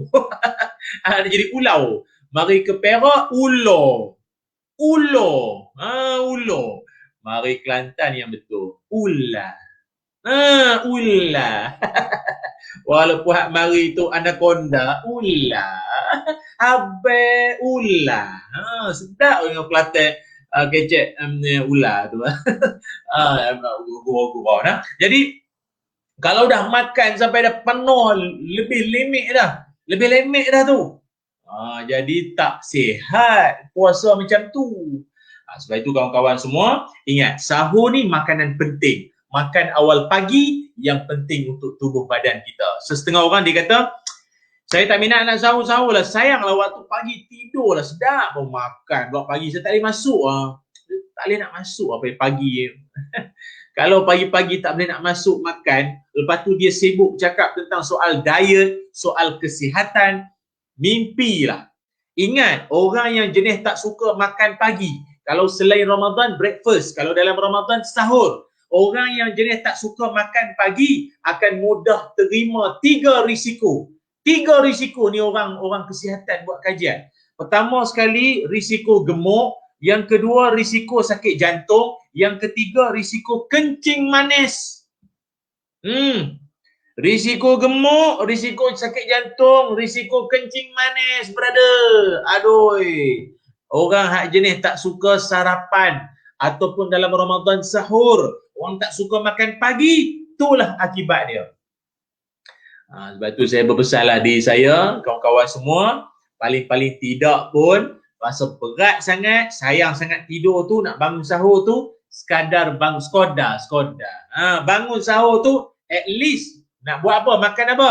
Kata Nabi Muhammad sallallahu alaihi wasallam, fala tad'uhu walau an yajra'a ahadukum jur'atan min ma'in. Janganlah tinggalkan sahur itu walaupun hanya sekadar, meskipun sekadar seteguk air. Meskipun seteguk air. Dapat seteguk air, dapat tamar, kurma kering. Cukup. Jangan dibiarkan perut tu kosong. Waktu pagi-pagi sampai tak bersahur. Boleh ya kawan-kawan semua? Cuma persoalan orang kita berkaitan tentang imsak ni benda dah lama. Imsak ni bukan zaman Nabi, tak ada imsak ni, zaman kita je. Imsak ni dibuat dengan tujuan untuk kita lebih berhati-hati. Bukan imsak tu maknanya terus tak boleh makan. Boleh. Yang tak boleh makan tu setelah masuknya waktu subuh. Tu yang tak boleh makan. Waktu imsak boleh lagi makan. Cuma imsak ni dia bagaikan lampu oren pada traffic light. Lampu oren traffic light itu tujuan dia apa? Supaya kita bersedia untuk untuk lagi laju. Lagi laju pula. Bersedia untuk berhenti. Kan? Oren, lampu oren. Jadi kita pun bila dah masuk waktu imsak, kita dah standby dah. Janganlah waktu imsak baru nak masak nasi, basuh beras pula. Dia standby dah. Aku nak pusingan akhir. Minum air kosong, air mineral sikit, apa-apa lagi lah dah. Jangan baru waktu tu baru nak Allahumma barik lana baru start makan. Takutkan nanti ada juga yang sahur pukul 7 pagi sekali. Habis puasa kita. Boleh ya? Itu yang pertama tentang sahur. Dan yang keduanya adalah tentang jangan sesekali melewat-lewatkan berbuka puasa. Sebab mensegerakan buka puasa itu adalah galakan Rasulullah sallallahu alaihi wasallam. La yazalun nasu bi khairi ma ajjalul fitrah. Manusia itu senantiasa dalam kebaikan selagi mana mereka mensegerakan berbuka puasa. Segera berbuka ni bukan maknanya pukul 5 petang, pukul 4 petang buka dah. Segera berbuka tu maknanya bila dah masuk waktu maghrib tu terus berbuka puasa dengan doa-doa yang tuan-tuan hafal lah. Allahumma lakasumna wa bika amanna, Allahumma barik lana fima razaqtana, apa sajalah. Doa, dan doa pun jangan manjang-manjang sangat. Doa sekadar-sekadar cukup. Lepas tu terus makan. Jangan tunggu sampai azan tu habis pula. Ada setengah orang dia tak buka puasa lagi. Sebab apa? Hai, nanti dulu. Biar azan tu habis dulu. Baru buka puasa, baru makan. Dengar azan, jawab dulu. La ilaha illallah. Awak belajar mana?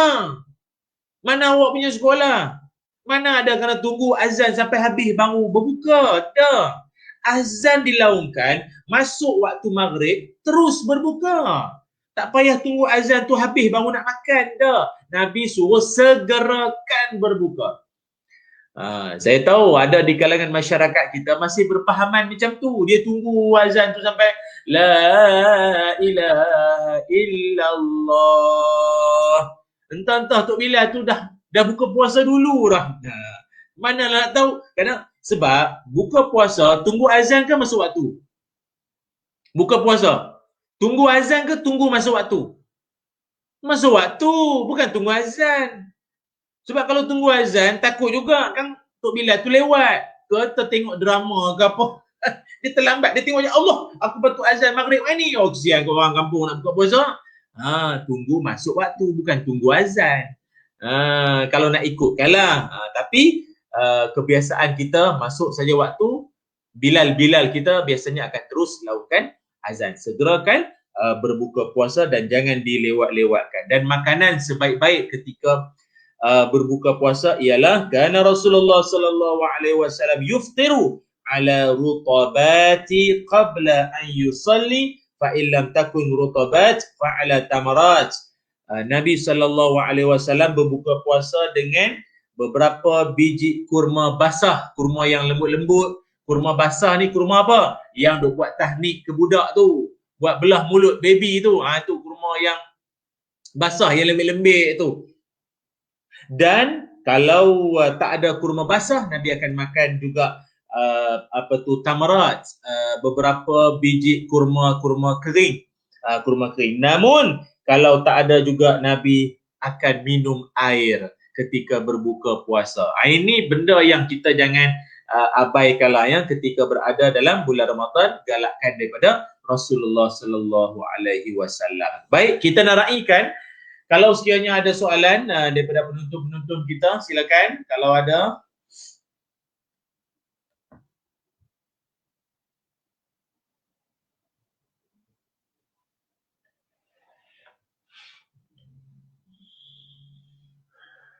Izzati Zamri ya. Waalaikumsalam warahmatullahi wabarakatuh. Ustaz, jika kita solat tarawih secara berseorangan, wajib ke kita membaca bacaan sebelum memulakan sembahyang solat sunat tarawih yang biasa dilakukan Bilal dan jemaah? Tak wajib pun. As-salatu sunatan tarawih min qiyami syahri Ramadan asabakumullah. As-salatu la ilaha illallah. La ilaha illallah wahdahu la syarikalah. Sampai habis. Kan? Allahumma salli ala sayyidina Muhammad. Dia seorang-seorang.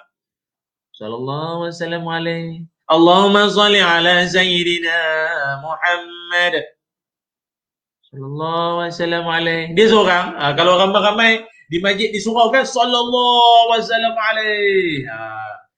Allahumma salli ala sayyidina wa nabiyyina wa habibina wa syafi'ina wa zukhrina wa anta maulana Muhammad sallallahu alaihi wasallam alaihi. Habis kalau dia sembahyang seorang, kalau dia seorang-seorang tak payah. Tak perlu pun. Tapi kalau nak buat silakan, dapat pahala selawat. Tu je. Jadi kalau tak hafal tak apa, teruskan solat. Solat jelah. 2 rakaat solat sunat tarawih. Habis tu di antara dua rakaat tu Ustaz, saya tak buat Allahumma salli ala sayyidina Muhammad. Saya tak buat tu, jadi macam mana saya punya semayang tarawih tu? Tak jadi masalah. Tak ada selawat tu pun tak apa. Kalau ada selawat tu, dapat pahala selawat. Tu je, kayak kita kan nak memperbanyakkan, mengkayakan pahala di bulan Ramadan. Wallahu a'lam. Silakan, ada lagi soalan lain? Ada Ustaz, satu lagi soalan daripada Izzati Zamri juga. Soalan berbunyi begini Ustaz. Kalau bapa meninggal dunia, anak sulung harus ke bayar zakat fitrah kepada ibu dan adik-adiknya yang lain. Soalan berkenaan dengan zakat fitrah ni saya rasa saya tak mampu nak jawab kot. Saya tak dapat nak jawab soalan ni. Jadi saya minta Izzati Zamri untuk mungkin bawakan soalan ni kepada guru lain yang lebih alim, yang lebih tahu untuk nak menjawab soalan ni ya. Saya mohon maaf untuk tak dapat nak jawab soalan ini. Maaf ya. Okey, silakan kalau ada soalan lain lagi. Ada lagi satu Ustaz soalannya. Ini daripada Syekh Muhammad Khalid. Boleh ke solat sunat tarawih digantikan dengan qada Ustaz? Sekejap, solat sunat tarawih digantikan dengan qada solat. Qada solat. Macam mana tu? Saya tak apa faham.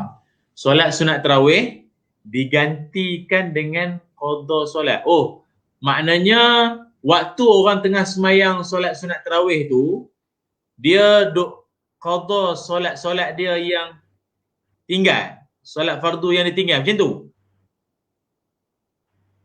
Saya tak apa nak clear sangat maksud soalan tu. Tapi tak apa, mungkin kalau itulah maksudnya, tak ada masalah. Okey je. Memang segala fardu yang kita tinggalkan dia adalah hutang kita dengan Allah Ta'ala, dan hutang wajib dibayar. Maka hutang kita dalam berupa ibadah solat mesti diqada, mesti digantikan. Maka tak kisahlah waktu mana pun kena qada lah. Jadi kalau mungkin dia qada pada waktu orang tengah duduk tarawih, dia qada semayang, terpulang lah. Itu pun boleh je. Ya, Allahu a'lam. Silakan. Okey Ustaz. Sekarang tak ada lagi soalan lain. Ataupun boleh saya mungkin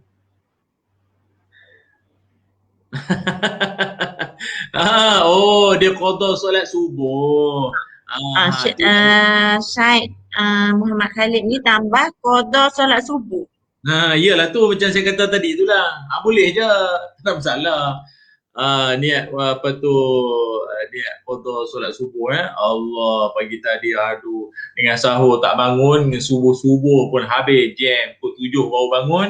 Jadi dia qada masa time tengah tarawih, tak ada masalah, boleh je. Boleh ya. Okey, baiklah, kalau tak ada soalan, mungkin saya akan pergi ke pusingan akhir bagi perkongsian saya ke hampir menuju ke tengah hari ini, dengan beberapa pesanan-pesanan lagi ya, insya-Allah. Kalau mungkin ada soalan nanti kita boleh pancarkan soalan tersebut. Baiklah kawan-kawan, penonton-penonton yang saya sayangi, yang saya hormati sekalian. Tadi saya dah sebutkan berkaitan tentang ibadah sahur, ibadah buka puasa. Yang mana sahur kita digalakkan untuk lewatkan sahur dan buka puasa segerakan berbuka. Dan ada hikmah-hikmahnya yang tersendiri. Namun saya berminat untuk tarik perhatian kawan-kawan semua selain dua perkara yang telah saya kongsikan sebentar tadi. Yang ketiga, yang ketiganya jangan diabaikan. Yang ketiga adalah berdoa ketika hampir waktu nak berbuka puasa. Berdoa ketika hampir waktu nak berbuka puasa tu jangan ditinggalkan oleh kita semua ya, jangan ditinggalkan. Kerana dalam hadis Rasulullah sallallahu alaihi wasallam, baginda Nabi ada bersabda, inna lis-shaim 'inda fitrihi da'watan la turaddu. Kata Nabi, orang yang berpuasa orang yang berpuasa ketika dia nak berbuka, ada doa yang mustajab yang pasti tidak ditolak oleh Allah Subhanahu wa taala. Hadis riwayat Imam Ibnu Majah. Maksud hadis ini adalah orang-orang yang berpuasa, ketika nak dekat waktu nak berbuka kan lagi yalah 5 ke 10 minit nak buka puasa tu, dia duduk seketika, nadah tangan, doa pada Allah Ta'ala, maka doanya itu doa yang mustajab. Hebat doa pada waktu tu, doa yang mustajab. Jangan tinggal tu. Kita kan dalam hidup ada banyak sangat ujiannya, pancarobanya, dugaan di sana sini. Maka saya kira ini merupakan suatu perkara yang jangan dilepaskan peluang lah. Yang kita nak kena ambil peluang ni, doa pada Allah Ta'ala sebanyak-banyaknya, minta pada Allah Ta'ala moga Allah perkenankan, moga Allah permudahkan urusan kehidupan kita, anak kita ni musim-musim COVID ni dengan banyak yang tak ada kerjanya, yang kalau ada kerja sekalipun mungkin gaji kena potong ke. Doa pada Allah Ta'ala. Janganlah lagi 5-10 minit nak berbuka tu sibuk duk cari pinggan, mangkuk air, basuh tangan, mana tadi ulam sayur letak kat mana, ikan mana, kari tadi, dapur gas dah tutup ke belum ni, pintu belakang. Jangan kelang kabut dan benda-benda tu semua dah.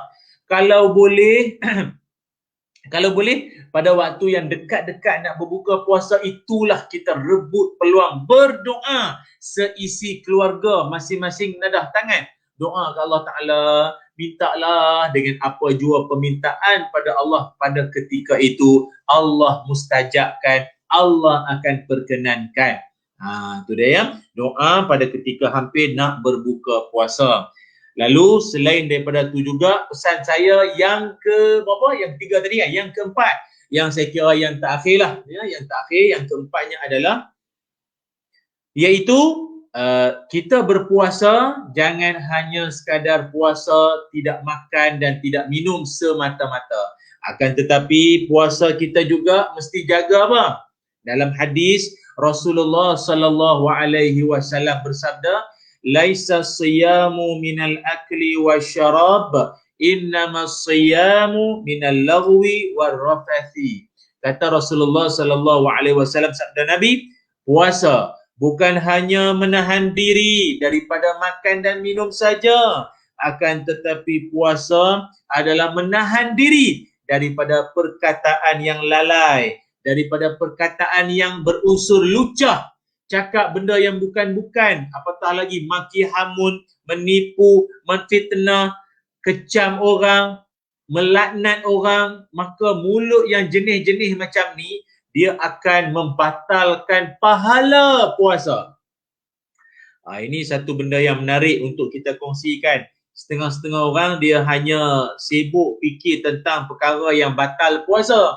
Batal puasa kita pun tahu, muntah dengan sengaja, gila, masukkan apa perkara pun dalam rongga kita. Lepas tu makan dan minum dengan sengaja. Tapi rupanya itu membatalkan puasa. Tapi ada perkara yang boleh membatalkan pahala puasa. Maknanya puasa dia sah tak? Sah puasa dia. Tapi pahala tu tak ada. Boleh rosak pahala, tak tahulah tinggal berapa persen dia punya pahala tu yang tinggal. Macam bateri kita kan, bateri phone, tinggal berapa persen lagi dah nak kena cas.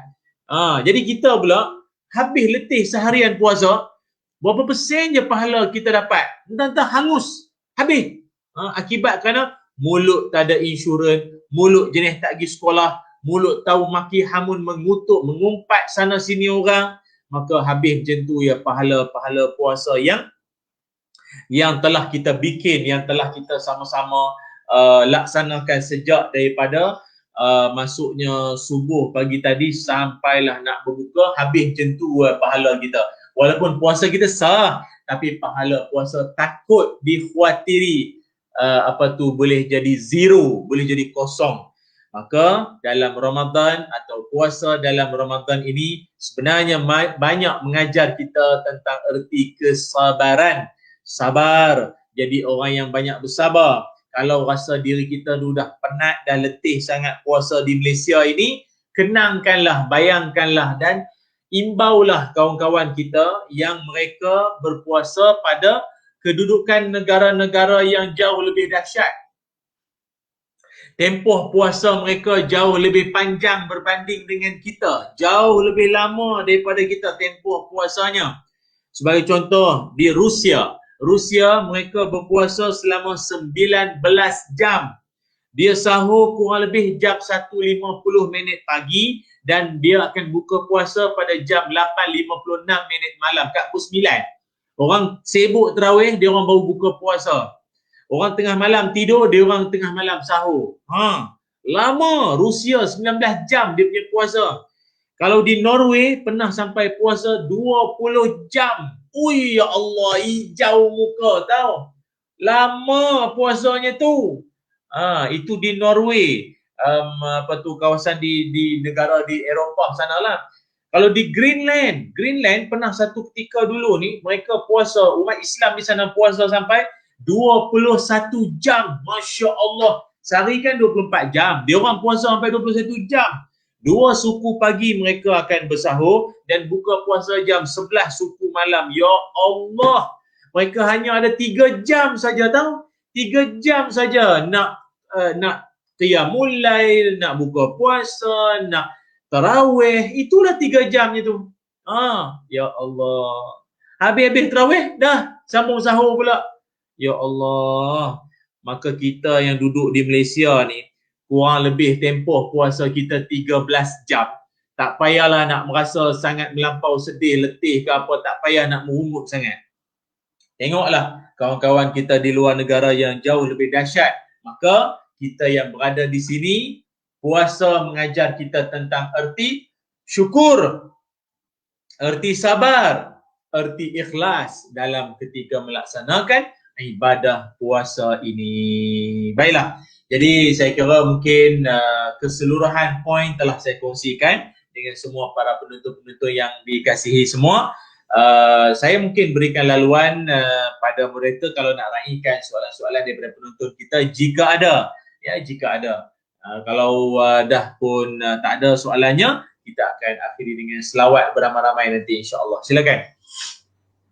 Ustaz, ada satu je soalan. Boleh Boleh. Daripada Baizura, soalannya berbunyi, kalau sebab penyakit, contoh telinga bernanah, puasa batal ke tak? Saya sekali lagi, salam Ustaz nak tanya, kalau sebab penyakit, contoh telinga bernanah disebabkan penyakit, puasa kita batal ke tidak? Okey, saya sebutkan sekali lagi, apa-apa benda yang dimasukkan ke dalam rongga tekak kita ke, rongga hidung ke, rongga telinga ke, yang dimasukkan secara sengaja, yang dimasukkan dengan sengaja, makanan pun masuk dengan sengaja, apa air pun masuk dengan sengaja ke dalam rongga, yang tu yang batalkan puasa. Dia benda-benda bab-bab penyakit-penyakit ni, benda di luar kawalan kita. Nanah ke, apa saja cairan yang keluar ke, yang dia keluar lepas tu tiba dia tu masuk balik ke apa, benda-benda tu kadang dia di luar kawalan kita. Maka itu dia tidak membatalkan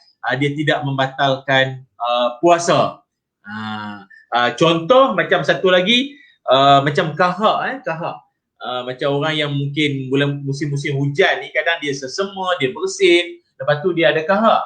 Kahak tu dia kalau dia setakat dia kat dalam saja, itu tak membatalkan puasa. Tapi kalau kahak tu kita keluarkan, dia khoh, kahak tu dia keluar.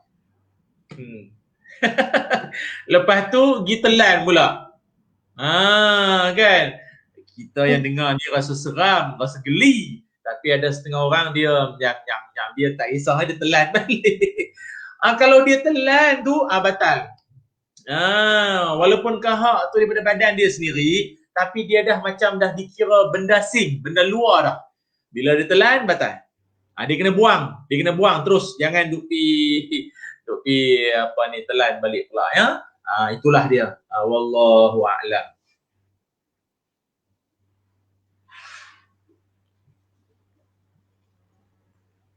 Okay Ustaz, soalan dah tak ada, kita boleh akhiri program kita pada hari ini lah. Alhamdulillah Terima kasih kepada penceramah kita Ustaz Ilyas Ismail atas perkongsian yang sangat bermakna pada hari ini. Cukup dengan ilmunya ya Ustaz, cukup dengan lagunya yang merdu, cukup dengan nasihatnya. Alhamdulillah. Kepada semua peserta yang menyertai program kami pada hari ini sehingga ke penghujung, pihak kami berharap program ini sedikit sebanyak dapat menambahkan ilmu di dada tuan-puan semua dan bermanfaatlah. Untuk pengetahuan semua peserta, PPWN Kelantan akan mengadakan banyak lagi program ilmu yang menarik. Jom kita beramai-ramai menonton program anjuran Pejabat Pembangunan Wanita Negeri Kelantan. Dan iklan-iklan program boleh dilihat melalui Facebook PPWN Kelantan yang akan dipost dari masa ke semasa. Okey, baiklah. Saya wakil dari PPWN Kelantan memohon maaf sekiranya hari ini ada kesilapan sepanjang saya mengendalikan program, lain sangkut ke apa, saya minta maaf. Semoga anda diberi kesihatan yang baik dan boleh menjalani ibadah puasa. Terima kasih pada Ustaz dan semoga Ustaz juga diberi kesihatan yang baik, insyaAllah. Sekian, terima kasih. Assalamualaikum warahmatullahi wabarakatuh.